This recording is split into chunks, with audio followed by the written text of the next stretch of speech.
Ferdinand Guillemardet ou la fulgurante ascension de l'enfant de Couche en Saône-et-Loire.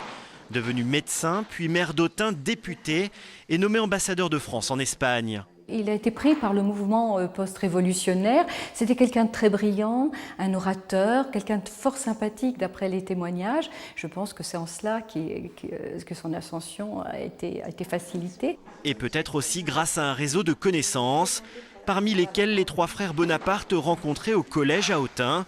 Son poste d'ambassadeur, Guillemardet le doit à Talleyrand, ministre des Affaires extérieures et ancien évêque autunois. Il va se fondre dans le milieu artistique et politique espagnol et il va lier amitié vraisemblablement avec l'un des plus grands peintres espagnols qui est Francisco Goya, qui est peintre du roi et qui va devenir le premier peintre de Sa Majesté espagnole.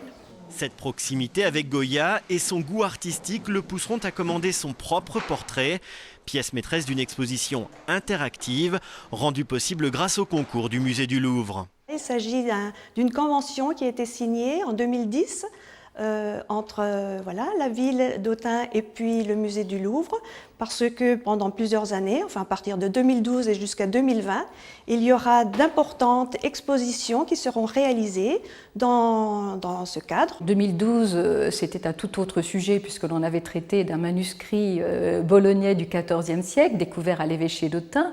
Cette fois-ci, nous travaillons autour d'une personnalité qui a des attaches donc locales et qui rejoint bien sûr la grande histoire de par ses fonctions, mais également de par ses goûts artistiques, puisque lui-même va fréquenter Goya et ses enfants vont fréquenter un autre grand artiste qui est Delacroix. Après un retour en France comme préfet des Charentes-Maritimes, puis de l'Allier, Ferdinand Guillemardet mourut de la syphilis à 44 ans.